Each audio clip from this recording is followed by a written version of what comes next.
Boa noite, pessoal. A gente agradece a presença de todos. Nós estamos aqui na cidade de Pompéu, Minas Gerais, fazendo uma transmissão simultânea com a doutora Carla Vasconcelos. Depois eu vou falar um pouquinho mais dela.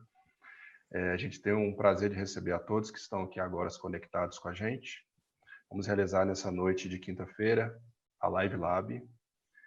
A Leite Pel Nutrição Animal está oferecendo nesse momento essa oportunidade para todos conhecerem um pouco mais sobre o diagnóstico de mastite e outros assuntos pertinentes que a doutora Carla vai falar e vai abordar muito bem, muito belamente para nós essa noite.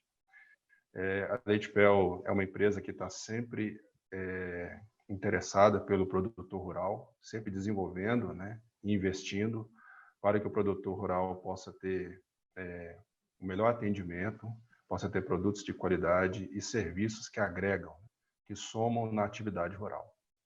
Recentemente, em parceria com o Laboratório Vida Vet e com a Innovation Science, a Leite Pel disponibilizou para os produtores rurais um laboratório, né, para cultura de leite, onde que ali está sendo feito diagnósticos que realmente vai atender as demandas que existiam, ou que sempre existiram, né, na questão dos produtores rurais que são atendidos pela empresa. E todos aqueles que queiram, né, vir para Leite Pel, ter na dieta de seus rebanhos os nossos produtos e também os serviços de nossa equipe técnica. Tanto a nossa equipe técnica veterinária, a equipe que faz todo o trabalho nutricional voltado para a pecuária, e também a equipe de agricultura, que dá toda a assistência também para o produtor ter resultados, né? Quando a gente fala de resultados, a gente fala de Leite Pel. Nós convidamos nessa noite uma parceira da Leite Pel, né, que tem contribuído muito para esse trabalho nosso de diagnósticos, né, no laboratório, disponível hoje em nossa Casa Agropecuária, e é a doutora Carla Vasconcelos, né? Recentemente tivemos a oportunidade de recebê-la aqui em Pompéu, né, no evento que realizamos. Ela e o doutor Zequinha têm muita coisa em comum. Você pode até falar para nós um pouquinho mais, doutora? Mas a doutora Carla Vasconcelos, ela é médica veterinária do Laboratório Vida Vet, ela é mestre em Medicina Veterinária Preventiva da FMVZ da Unesp de Jaboticabal, doutora em Doenças Tropicais, Faculdade de Medicina FM Unesp Botucatu. Tema que a doutora Carla vai abordar nessa noite, a gente quer mais uma vez agradecer, né, a audiência e a todos que estão acompanhando a gente. E o tema que a doutora Carla vai falar para nós é a importância dos diagnósticos de mastites. Doutora Carla, é com você. Muito obrigado. Eu que agradeço, estou muito feliz com o convite que vocês me fizeram, agradeço a todos que estão nos assistindo e espero que seja uma hora aí de bate-papo muito proveitosa, muito bacana para todos nós. O assunto ele é extenso, então eu vou procurar ir passando e se vocês forem tendo dúvidas, vocês vão colocando aí na sequência e depois a gente deixa para o final para esclarecer.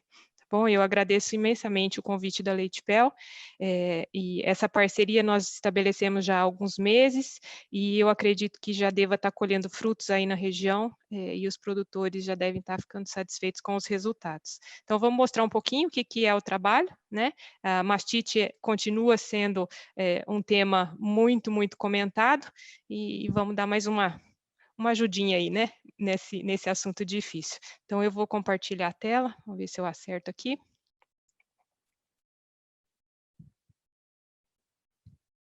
Entrou certinho?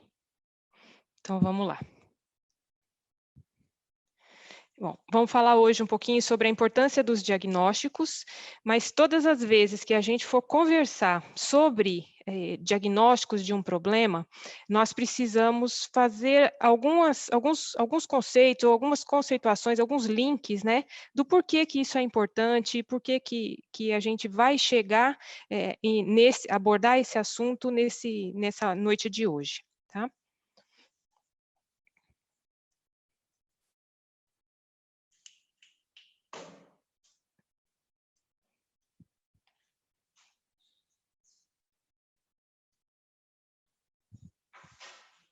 Só um minutinho, gente, aqui que a tela está travada. Ok, doutora, fique à Agora foi. vontade. Acho que deu um delayzinho, agora foi. Só para vocês se situarem, né? Eu sou do laboratório VidaVet, que é um laboratório que faz diagnósticos animais, né? Não só de mastite, mas diagnósticos das várias espécies animais, e já há 18 anos no mercado. Tá? E com relação às análises de leite, essa tabela que eu coloquei aqui para vocês mostra mais ou menos por volta aí de 1.100.000 amostras que nós analisamos aqui no VidaVet, provenientes de várias regiões do Brasil, tá? Relacionadas a quase 2.000 propriedades leiteiras nos últimos 8 anos. Por que eu coloquei essa tabela só agora no começo para a gente conversar um pouquinho? Porque tudo que eu quis trazer para vocês hoje, né, relacionado ao tema que foi abordado, foram coisas que nós fomos aprendendo, né, com essas 1.100.000 amostras que nós trabalhamos nesses últimos anos. Então, muito do que eu vou colocar para vocês tem, assim, um pouco do nosso coração, do nosso dia a dia, né, e dos desafios que a gente passa junto com o produtor rural e com os técnicos com relação à mastite. Mas para a gente falar de doença, né, diagnóstico de doença, a gente precisa entender primeiro a saúde e o que isso é, né? Se a gente for procurar, né, uma definição sobre saúde, a gente vai encontrar a definição de saúde dentro da medicina humana, né? E, basicamente, a definição de saúde dentro da medicina humana nada mais é do que o estado de equilíbrio, né, entre o organismo, o seu funcionamento e o seu ambiente. Quando a gente transfere o conceito de saúde para dentro da pecuária, né, para dentro, seja ela qual for, dentro da pecuária de produção, ele muda até de nome. Ele deixa de ser saúde e ele passa a ser sanidade animal. E o fato de mudar não é só a mudança de nome, mas carrega junto uma série de outras vertentes que acabam, muitas vezes, dificultando, né, o trabalho. Isso é o que a gente chama hoje em dia de One Health. O que significa isso? É a saúde correlacionada ou correlacionando todas as suas áreas, né? Então, a sanidade animal, ela envolve não só as questões do próprio animal, né, das doenças do próprio animal, mas também da saúde pública, do controle de riscos de toda a cadeia alimentar, porque os animais de produção, eles vão produzir alimentos que serão consumidos pela população, tá? E toda essa cadeia alimentar leva ao consumidor produtos de qualidade, alimentos seguros, juntando a isso o bem-estar animal. Então, trabalhar hoje com sanidade é um desafio, porque são várias vertentes, né, que participam desse contexto. Mas sanidade animal, eu deixei até em negrito aí embaixo, ele é, sem sombra de dúvida, um dos pilares da produtividade, porque envolve um negócio muito importante e que eu queria conversar um pouquinho agora nesse começo com vocês, chamado percepção de risco. O que é a percepção de risco? Sendo assim, bem simples, percepção de risco é você evitar ser surpreendido por alguma doença, por algum processo que vai te causar algum estresse, né? Resumindo, vamos evitar surtos. E quando se trabalha com percepção de risco, você tem que olhar de cima, né? Não adianta você começar a olhar o problema depois que o problema se instalou. Tá? Para quem gostar do assunto, tem um livro muito bacana que chama A História e Suas Epidemias. Ele foi escrito por um médico e ele conta, no decorrer do passar dos anos da humanidade, como que as bactérias, os vírus, os parasitas, como que eles tiveram ou impactaram, né, várias situações por qual a humanidade passou. Ele até cita muito a história do Napoleão, né? E ele fala, até num tom jocoso, mas ele comenta que o Napoleão não perdeu a guerra devido ao combate com o exército inimigo, mas ele perdeu a guerra simplesmente porque parte do seu exército foi contaminado com a febre tifoide, ficou desnutrido, teve diarreia, e a hora que o inimigo chegou para atacar, ele encontrou um exército pela metade, né, totalmente despreparado, e foi aí que ele perdeu a guerra. Então, o Napoleão não teve a percepção de risco quando ele calculou, por exemplo, a entrada nas terras russas numa das etapas aí da sua vida. Tá? E assim a gente está vendo hoje, né? Eu não preciso ficar falando muito, porque já está todo mundo cansado de ouvir falar do corona, e o corona, mas o corona é o quê? É uma brecha, é uma lacuna de não percepção de risco, né? E com a entrada dele, toda essa confusão que todos os setores da humanidade estão vivendo, tá? Ah, mas e o que tem a ver o diagnóstico com percepção de risco? Se o diagnóstico a gente vai fazer quando o problema já está instalado? Nem sempre, né? Então, nós temos 2 tipos de diagnóstico. O diagnóstico, depois que o problema está instalado, que você vai fazer para descobrir o que é que está causando o seu problema e como trabalhar para solucionar.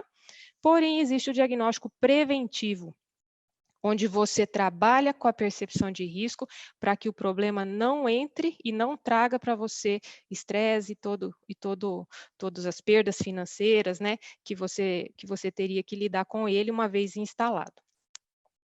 E o diagnóstico preventivo nada mais é do que você conhecer o que você tem que combater e proteger contra o que não tem, tá? Então a gente abre 2 linhas de raciocínio.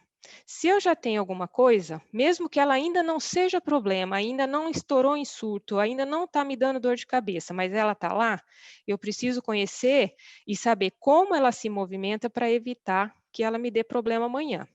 E também eu preciso me proteger, né, que é a biosseguridade que está sendo tão comentada finalmente, né, está sendo dada a devida importância por parte de nós, técnicos, inclusive, que nada mais é do que proteger a sua propriedade, né, contra aquilo que você não tem e que você não quer ter, tá bom? E para a gente começar a falar um pouquinho, né, de fatores de risco, de diagnóstico, eu vou colocar uma perguntinha, vocês tirem um segundinho para pensar, né? Todo mundo que está aqui assistindo e que é produtor. Você sabe quais agentes infecciosos você tem presente no seu rebanho e que amanhã podem te dar uma dor de cabeça se, por exemplo, estourar um surto, tá? Se você não conhece, por que que você não conhece, né? Ou você acha que você não tem, né? Então, a gente, quando for conversar um pouquinho sobre a mastite nesse sentido, nós vamos pensar em desafios ambientais, em desafios de bactérias presentes na glândula mamária e também no sistema imune da vaca, que é o grande protagonista de toda essa história, né? Na verdade, a mastite nada mais é do que uma briga entre a bactéria e o sistema imune da vaca. E ela vai se instalar se uma ganhar e a outra perder, tá? Então, eu deixei a corujinha aqui, que eu gosto muito dela, significando que conhecer é poder, tá? Então, uma coisa que a gente precisa se policiar, né, ou se acostumar mesmo, é fazer os nossos diagnósticos, sejam preventivos ou sejam diagnósticos visando cura, de forma sistemática. Então, se você, com essa pergunta que eu te fiz, se você se coloca aí no topo da pirâmide, quem é você? Né? Essa é uma figura bastante conhecida, e eu vou passar ela aqui rapidamente, mas só para a gente já ir entrando no assunto, né? Quem é você, se você está aí no número 1, no topo da pirâmide? Você é aquele que sabe que precisa procurar alguma coisa, que sabe que precisa resolver algum problema na sua propriedade, e você procura. Então, você é aquela pessoa consciente. Se você está no meio da pirâmide, você sabe que tem um problema, você sabe que você precisa correr atrás para resolver, mas você não procura solução. Então, você é uma pessoa consciente, porém procrastinadora, ou seja, aquela que deixa sempre para amanhã. Ai, hoje eu tenho tanta coisa para fazer aqui, hoje eu tenho que colher o milho, hoje eu tenho que fazer outra coisa, hoje eu tenho que arrumar uma cerca, e procrastina e deixa para amanhã. O problema continuou lá, né? Você não conseguiu resolvê-lo. E se você é a base da pirâmide, que é a grande maioria da população, você não sabe que tem um problema, e se você não sabe que tem um problema, você nem procura, né? Então, você é aquela parte da população chamada não consciente. Então, dá uma pensadinha aí, na situação da mastite lá na sua casa, em qual parte da pirâmide você se encontra, né? Isso vai ser importante depois. E por que que a gente, às vezes, não consegue chegar no topo da pirâmide ou não consegue se manter no topo da pirâmide, que aquelas pessoas de sucesso conseguem fazer, por isso tem sucesso? Porque segundo as descobertas, né, as pesquisas mais avançadas aí da neurociência, já se sabe um pouquinho como que o cérebro humano funciona, né? E a gente enfrenta as chamadas e terríveis barreiras biológicas. E o que seriam essas barreiras biológicas que todos nós temos, né, printadas aí no nosso código genético, né? Esse médico pesquisador da John Hopkins lá nos Estados Unidos, ele coloca resumidamente essas características como barreiras biológicas. Primeiro, que o nosso cérebro ele é naturalmente negativo. Então, sempre que a gente está diante de um problema, o nosso cérebro ele vai procurar se resguardar de alguma forma, então ele vai enxergar tudo pior do que é. A outra coisa que ele coloca, que o nosso cérebro é naturalmente preguiçoso, para que o ser humano tenha esse tempo, esse time, esse delay aí, esse tempo, para que outras soluções possam chegar, ou seja, não agir por impulso, né? A terceira que ele fala, o nosso cérebro faz suposições, né? Então ele vai procurando várias situações que pudessem estar relacionadas ao problema que ele está enfrentando. O quarto, o nosso cérebro está programado para se preocupar, também é uma forma de proteção, até da própria vida, né?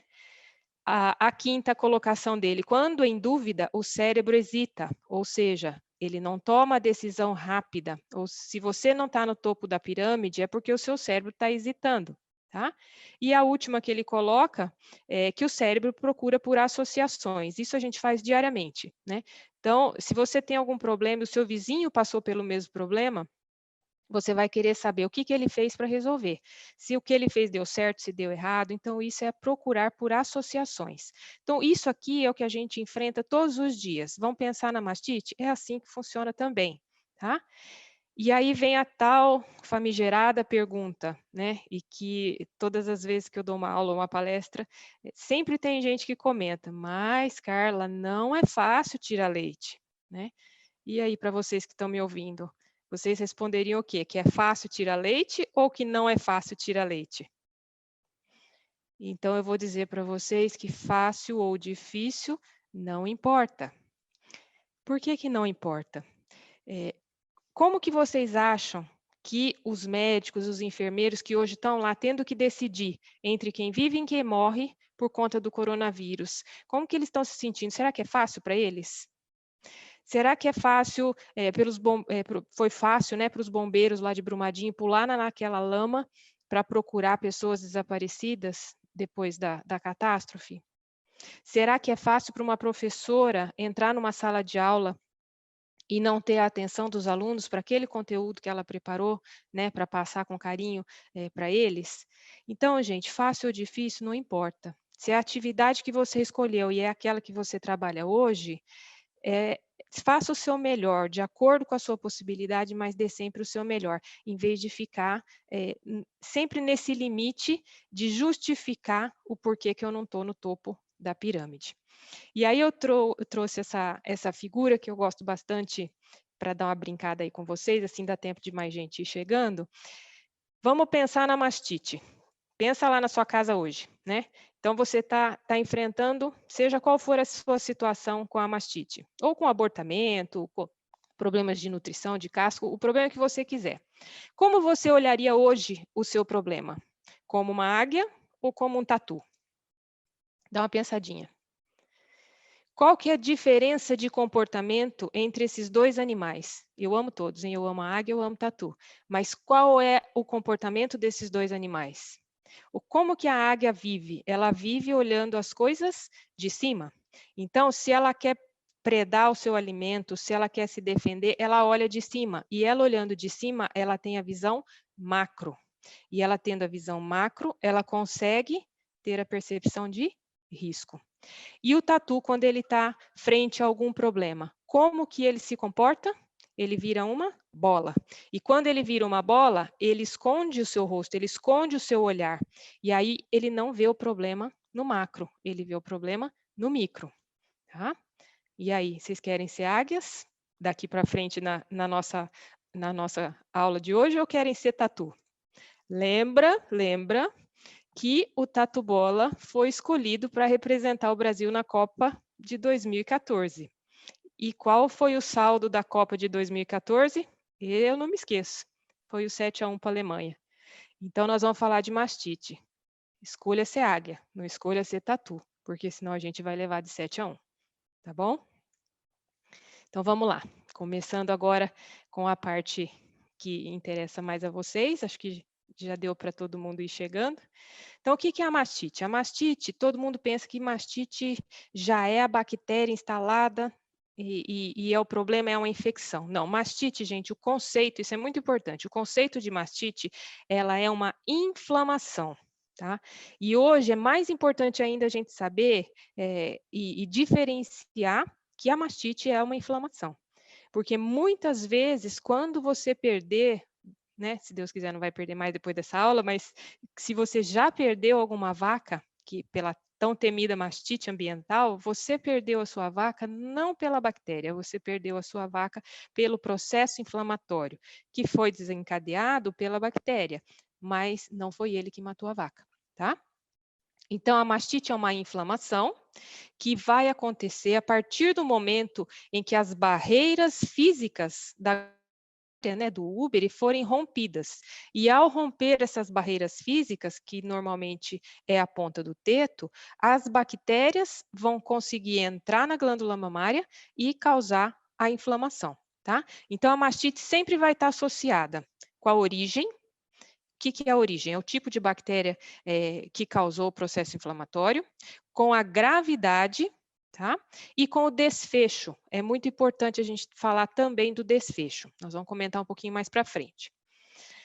Só para relembrar, que eu sei que todo mundo já sabe isso de trás para frente, mas só para relembrar, as mastites hoje, elas são divididas, continuam sendo divididas em mastite clínica e subclínica, tá? E dentro da mastite clínica, nós temos grau 1, grau 2 e grau 3, de acordo com a evolução do processo. O grau 1 é o processo onde você só enxerga grumos, o grau 2 é onde você enxerga grumos e o úbere incha, fica dolorido, fica vermelho, e o grau 3 é quando você tem, além do grumo, além do comprometimento da glândula mamária, também o comprometimento do animal, ele para de comer, ele tem febre, né? Ele deita, não quer levantar, então é o grau mais grave. Mas ambas, gente, tanto a mastite clínica quanto a subclínica, elas trazem prejuízos para a propriedade, tá? Ambas diminuem a produção de leite, uma de forma muito visível, outra de forma camuflada. A mastite clínica, além da diminuição de produção de leite, você ainda tem outros gastos, como o uso de antibióticos, descarte de leite, contratação de mão de obra, né, horas técnicas trabalhadas, doenças que muitas vezes vão estar associadas e outros descartes e reposição com vacas, tá? E a mastite subclínica, que no meu ponto de vista é onde a gente pode estar trabalhando prevenção de risco, né? Por ela ter um impacto escondido, muita gente não pensa nela como um problema, mas para mim é muito problemático, tá?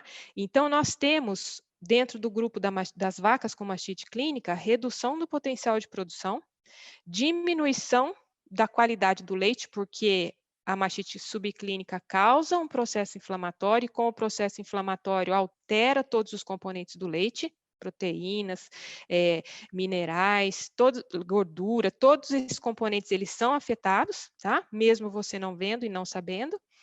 E o que é pior de tudo, ela é a grande mantenedora dos problemas na propriedade. Por quê? O animal não está mostrando que ele está doente, porém ele carrega as bactérias que vão disseminar para os outros animais, tá?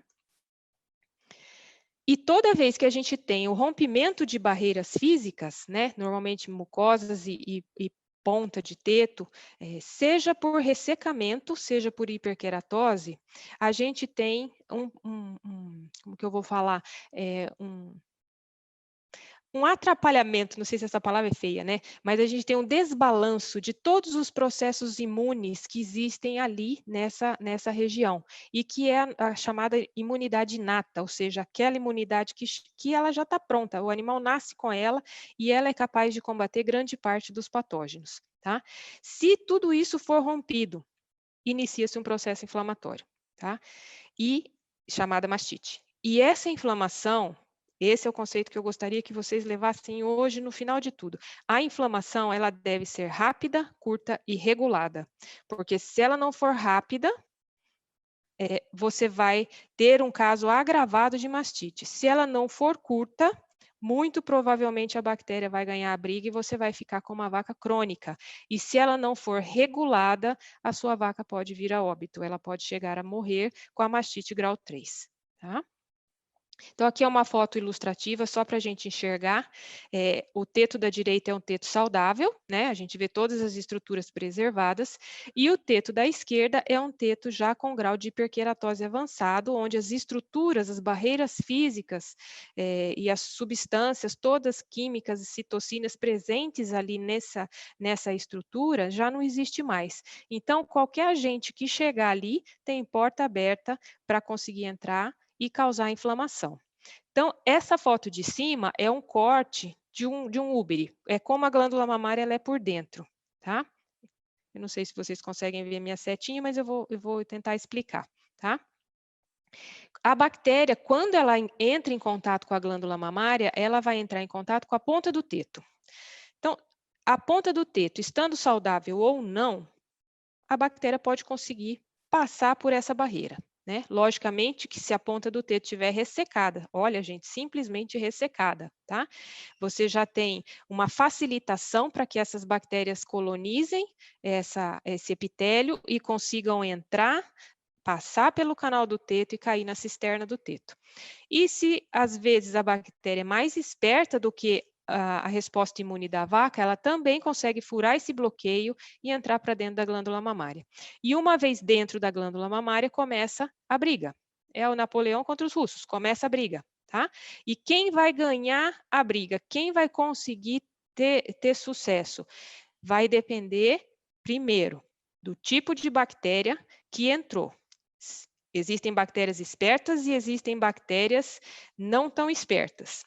Segundo, vai depender da capacidade da vaca, né? Principalmente da estrutura da glândula mamária, de reconhecer essa bactéria e sinalizar que precisa de reforços, ou seja, chamar a migração das células somáticas para combater o processo. Se as bactérias conseguirem driblar o sistema imune da vaca, elas vão adentrar mais profundamente na glândula mamária. E adentrando mais profundamente na glândula mamária, vai ficando cada vez mais difícil de conduzir o processo para uma resolução, tá? Então, guarda aí, gente. A mastite depende de praticamente dois aspectos muito importantes: o tipo de bactéria que está envolvida com o processo, né? As bactérias mais graves têm efeitos maiores na produção de leite, porque lesionam mais a glândula mamária por dentro, e os fatores de escape que essas bactérias vão produzir, que vão enganar o sistema imune e vão fazer com que elas consigam se perpetuar na glândula mamária. Tá? Então, diferentes bactérias ou diferentes patógenos induzem diferentes respostas imunes na glândula mamária. Nós vamos ver que tem uns bem espertinhos e que são normalmente os que dão muita dor de cabeça para a gente. Tá? Então, eu peguei aqui só um exemplo, né? As mastites por E. coli, por Escherichia coli, ela é muito conhecida por vocês como a grande causadora de mastites ambientais e que leva vacas à morte, a óbito, né? E eu vou falar para vocês que a gravidade dos quadros de mastite por E. coli estão muito mais relacionadas com a vaca do que com a própria bactéria.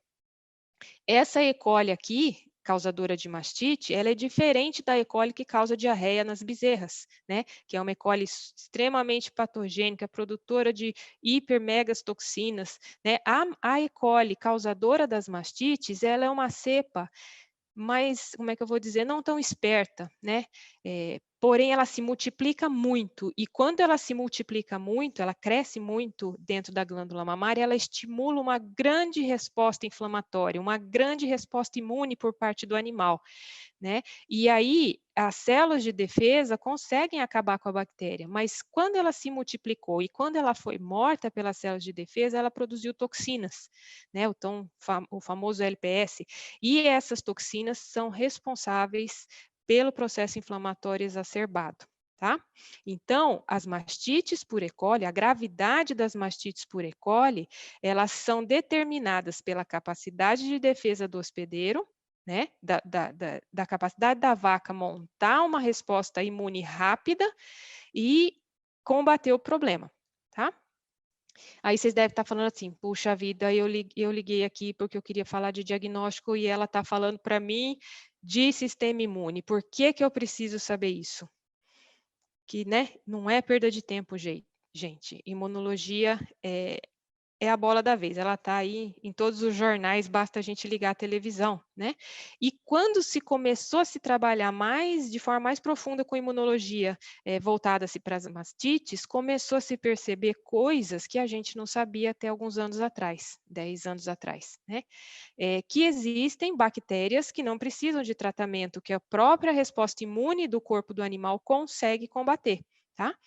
E aí, a Organização Mundial da Saúde, junto com os pesquisadores estrangeiros, né, montaram um plano de ação global, tá?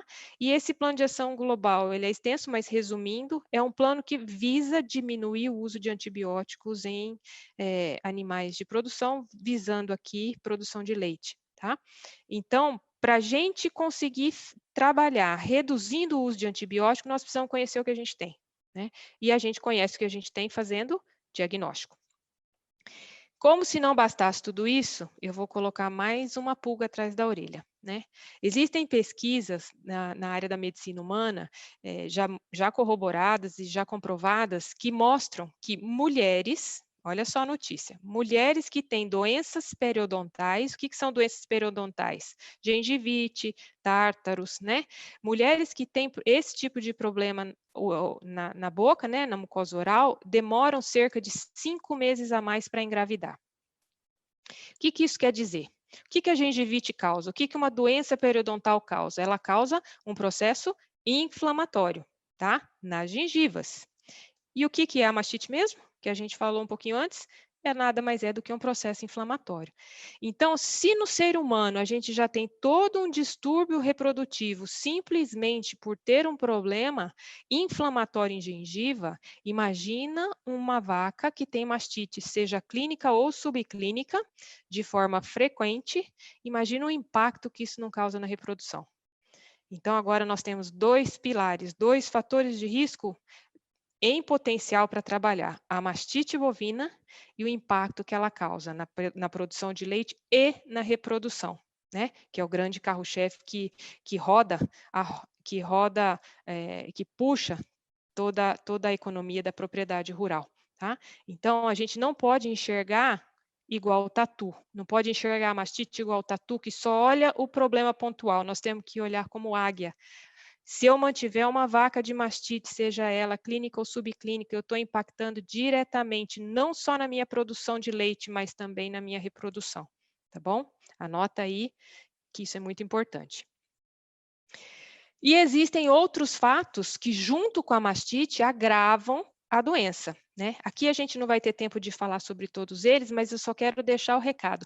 Doenças que causam imunossupressão, por exemplo, como a BVD, como a leucose, como o tripanossoma, doenças que causam imunossupressão, predispõe os animais a terem quadros recorrentes de mastite, não só mastite, mas metrite, retenção, várias outras doenças infecciosas, porque eles diminuem a capacidade de resposta rápida e assertiva dos animais. Então, a bactéria sempre vai conseguir ganhar a briga dentro da glândula mamária, tá?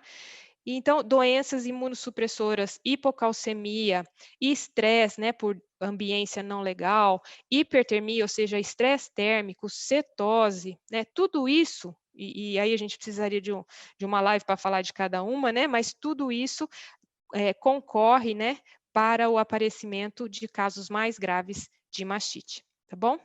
E aí a gente entende um pouquinho por que que existem mastites mais graves, por que que algumas são crônicas e por que que alguns casos se recuperam sozinhos.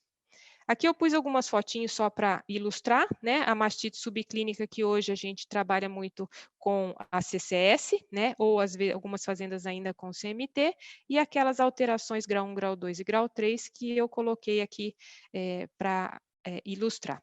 Lembrando que se você tem um quadro de mastite clínica, com certeza você tem várias outras escondidas na forma subclínica, tá? E aí cada medida de controle para o grupo em questão ela é diferente. Então, as vacas que estão clínicas, normalmente, ou elas se cronificam, ou elas morrem, ou elas se curam, seja usando antibióticos, seja através de cura espontânea. E as vacas subclínicas, normalmente elas ficam perpetuadas no rebanho como grandes fontes de infecção e muitas vezes cronificam as mastites, ou seja, quando esse animal que era subclínico e crônico, ele passa por um estresse e ele acaba evoluindo para uma mastite clínica, você não tem sucesso no tratamento porque ele já está crônico. Tá? Então, as vacas que estão com mastite clínica precisam de uma ação imediata, porque o Uber está doente, o animal está doente, você precisa ter uma ação assertiva, rápida e imediata. Mas nas vacas subclínicas, você tem como montar estratégias. E trabalhar com vacas subclínicas não é uma coisa para ontem, é uma coisa que leva tempo, né? Conseguir controlar isso leva tempo, porque envolve não só a mastite, mas envolve mão de obra, equipamento de ordenha, acertar o ambiente, né? Vários outros fatores.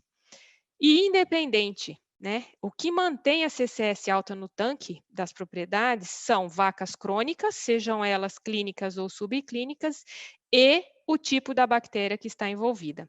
Tá? Porque a cronicidade nada mais é do que a formação do biofilme dentro da glândula mamária. É a bactéria aderir dentro do parênquima mamário, ó, tá aqui, dá para vocês verem, isso é uma foto real que a gente fez aqui no Vida Vet, de um corte de um Uber de uma vaca que veio a óbito, e era uma vaca crônica de Streptococcus uberis. E todo o parênquima mamário já cheio de bactérias aderidas na forma de biofilme, ou seja, essa vaca não adianta mais receber tratamento, ela não vai se curar, tá? Então, por que que eu deveria enviar amostra de leite para diagnóstico, que é o chamado cultivo microbiológico, tá? Porque, gente, não tem remédio certo que resolva um diagnóstico errado. Para você ter um tratamento assertivo, você precisa de um diagnóstico assertivo. Para você não ter vacas crônicas, você precisa de diagnósticos preventivos, tá? Não adianta depois a gente correr atrás se a gente não fez a lição de casa, tá? E entender, acho que é a terceira ou quarta vez que eu estou colocando isso aqui para vocês. Cada bactéria requer uma ação, porque cada bactéria trabalha diferente dentro da glândula mamária.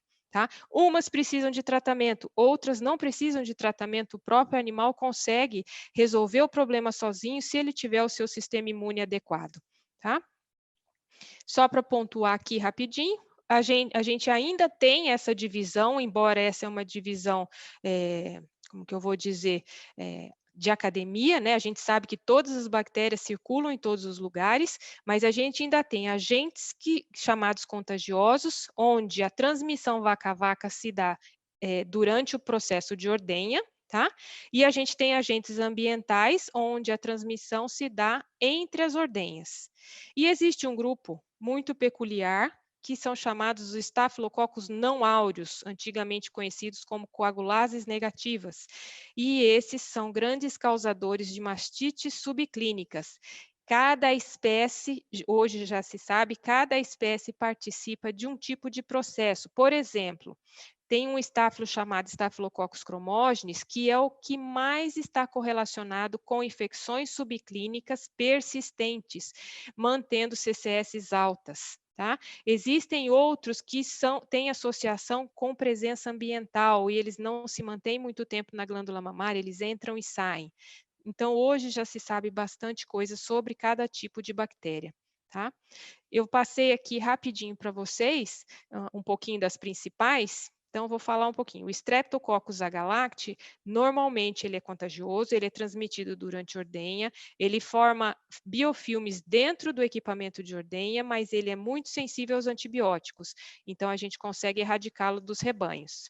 Tá? O Staphylococcus aureus, Diferente do H-Lact, ele é uma mastite contagiosa, ele é transmitido durante a ordenha, porém, o sucesso de tratamento para ele é muito baixo.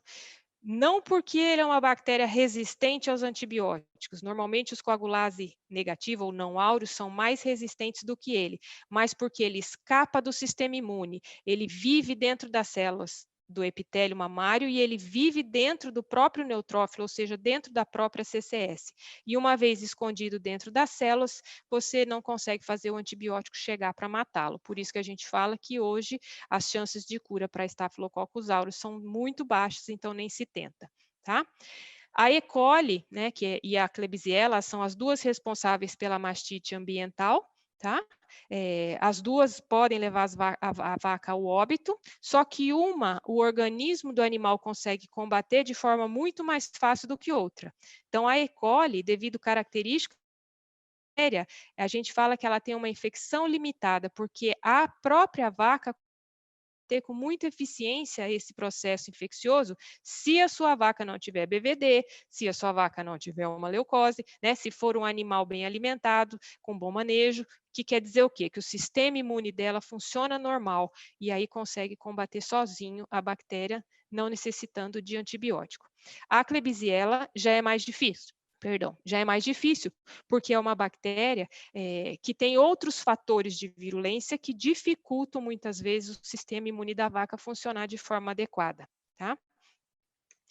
Então, nós temos vários diagnósticos que vocês podem fazer no laboratório. Aqui no VidaVet, eu pus aí na tela só mais ou menos o que a gente mais recebe de diagnósticos. Então, trabalha-se com BVD, com IBR, com leptospirose, perfil para abortamento, perfil respiratório, diarreias, né?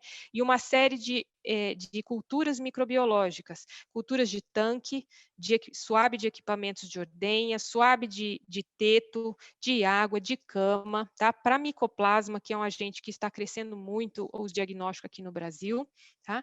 E todos esses outros, essas análises, elas são complementares às análises de mastite. Então, a Leitipé hoje ela tem o laboratório. E ela faz aí para vocês, produtores da região, o diagnóstico da mastite, seja clínica ou subclínica.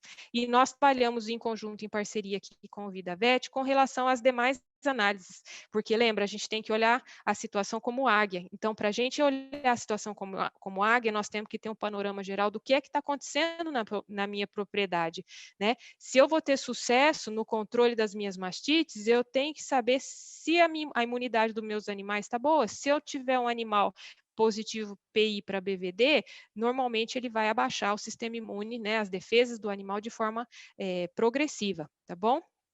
As análises de tanque, que são análises muito tranquilas de serem realizadas, elas são fortes indicadores de mastite subclínica na propriedade, elas te ajudam como ferramenta de avaliação de limpeza de equipamento de ordenha, né, limpeza de tempo, de tetos e monitoramento. Tá? Então, normalmente os tanques, eles vão dizer quando você faz uma análise de tanque, você vai saber se o seu tanque tem presença de agentes contagiosos, presença de agentes ambientais ou ambos, e como que você corrige isso na propriedade, seja você produtor, seja com auxílio do seu técnico, tá? Culturas de água, a mesma coisa, porque você lava o seu equipamento, né? Muitas vezes você lava os fômites do bezerreiro, se a sua água já vem contaminada com uma carga grande de coliformes, muitas vezes ela já está por si só prejudicando todo o seu processo. Culturas de suave, seja de pontas de teto, para a gente verificar como que está sendo feita a rotina do pré-DIP e do pós-DIP, e também suaves de equipamento de ordenha. Hoje, muito comum a gente ter manutenção de biofilmes dentro de equipamentos de ordenha mal manejados, né, mal lavados, mal higienizados, que não usam as soluções adequadas, e o biofilme nada mais é do que uma grande quantidade de bactérias aderidas na tubulação. E essas bactérias perpetuam as mastites porque vão transmitindo, vão se desgrudando essas placas bacterianas e vão transmitindo vaca a vaca no momento da ordenha, tá? Aqui eu vou passar um videozinho para vocês, ele é bem rápido. O pessoal da Leitepel me pediu, Carla, mostra mais ou menos como que a gente tem que coletar a amostra de leite, porque, gente, a coleta de leite vai dizer se o seu resultado é compatível ou não com o que tem dentro da glândula mamária. tá? Então, se a coleta não for bem feita, o resultado não garante a realidade do quadro, tá bom? Eu vou por aqui, vamos ver se vai dar certo.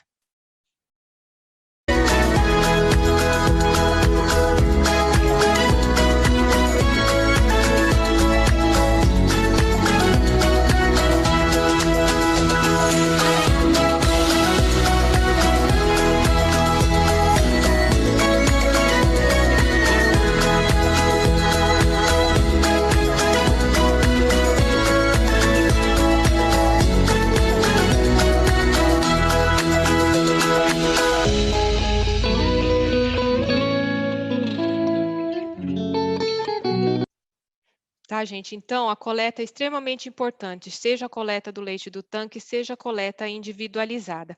Aí no vídeo deu para mostrar mais ou menos para vocês como que vocês precisam fazer o processo.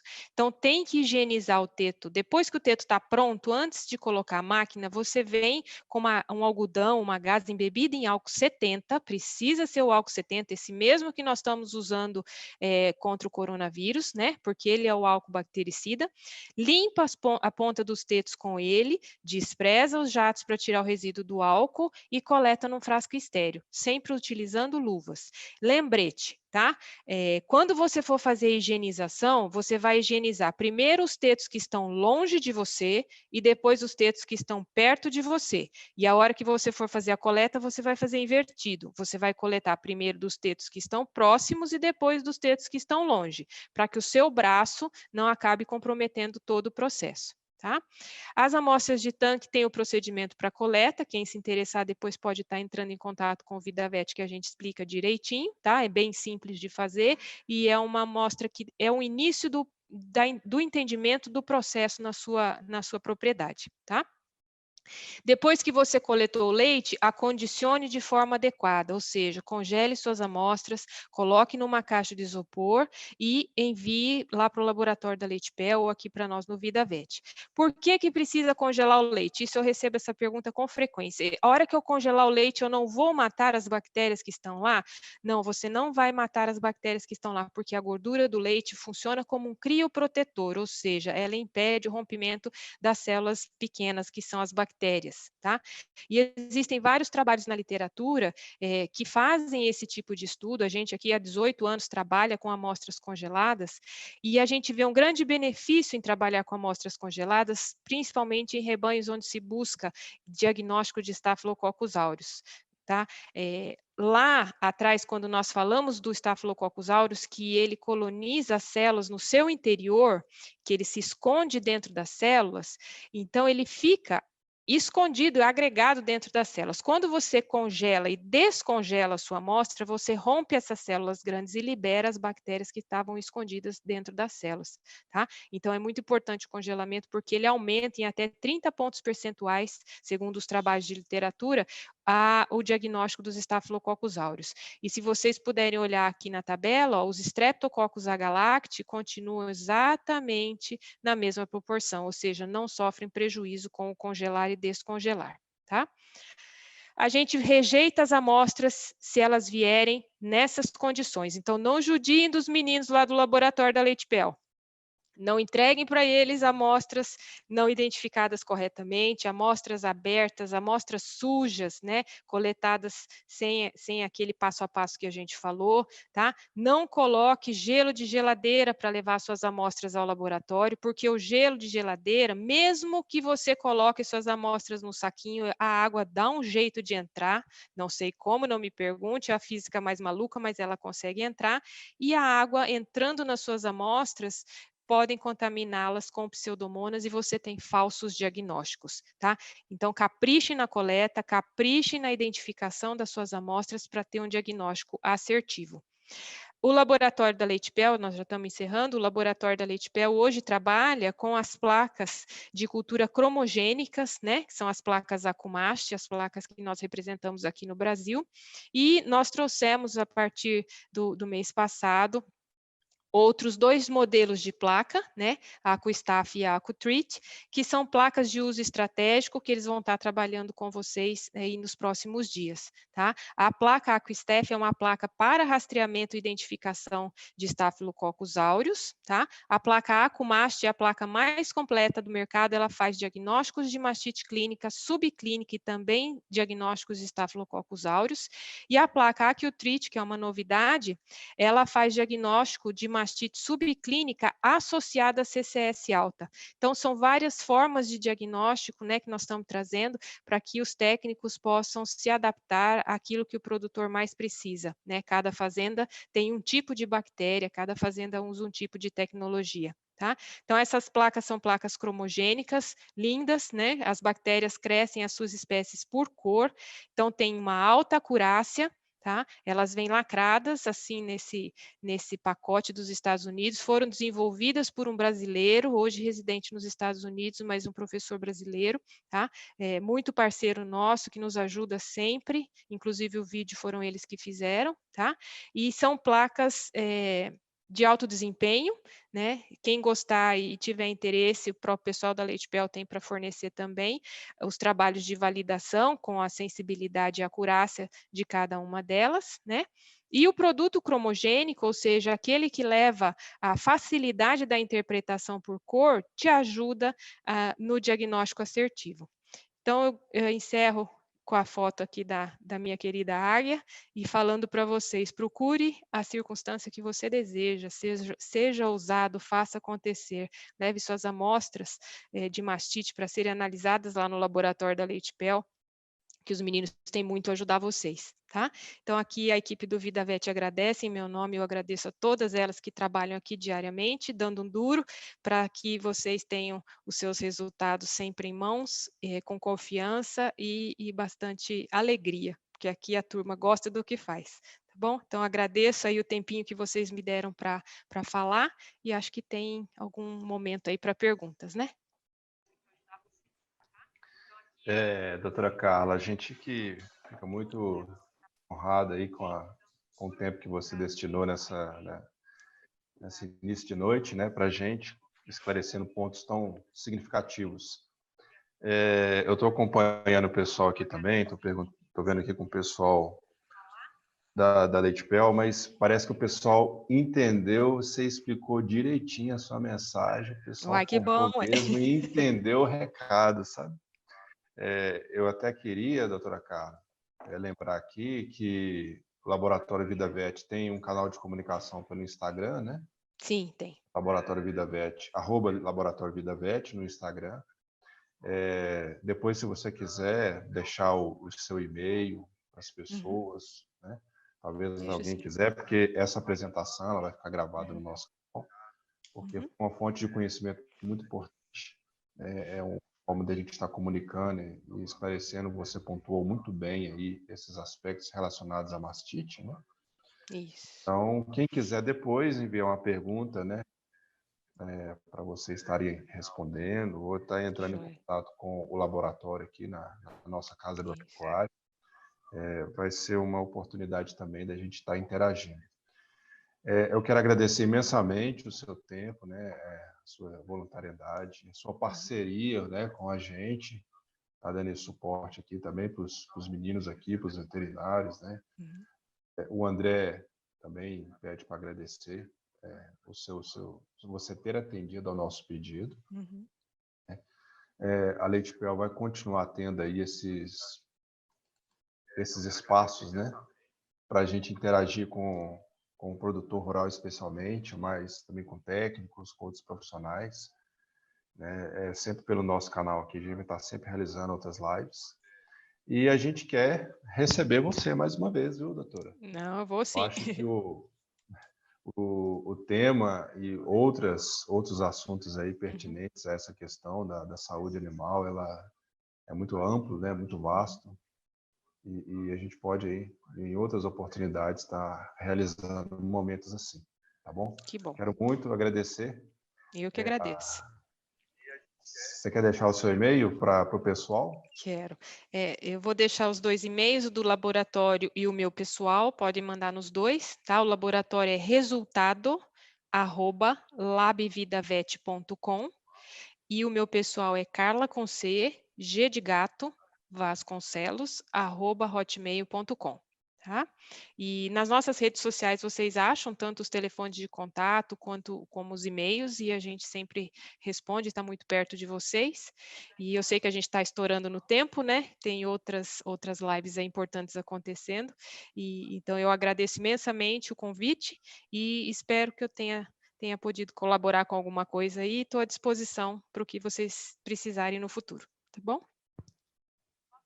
Excelente, doutora. Mais uma vez, a gente quer te agradecer, tá? A Leitipel Nutrição Animal, em nome de todos os veterinários, de toda a equipe comercial, de todo o nosso corpo técnico, a gente ficou muito satisfeito de receber aqui esse tema tão importante nessa noite. E, pessoal, vamos continuar conectados aí com a Leitipel no YouTube, Leitipel Agro, e também nas outras redes sociais, né? O Leitipel Agro no Instagram, no Facebook, no LinkedIn, para que vocês possam acompanhar mais novidades, lançamentos de produtos e muitas outras informações relacionadas ao agronegócio. Ok? Obrigado, pessoal. Boa noite. Obrigado, doutora Carla. Obrigado, Gustavo, todo mundo que cooperou aí com essa transmissão. E é isso aí, pessoal. Onde tem conhecimento, onde tem o agronegócio, onde tem nutrição animal, tem a Leitipel. E com a Leitipel, nutrição animal é assim, o resultado se vê no campo.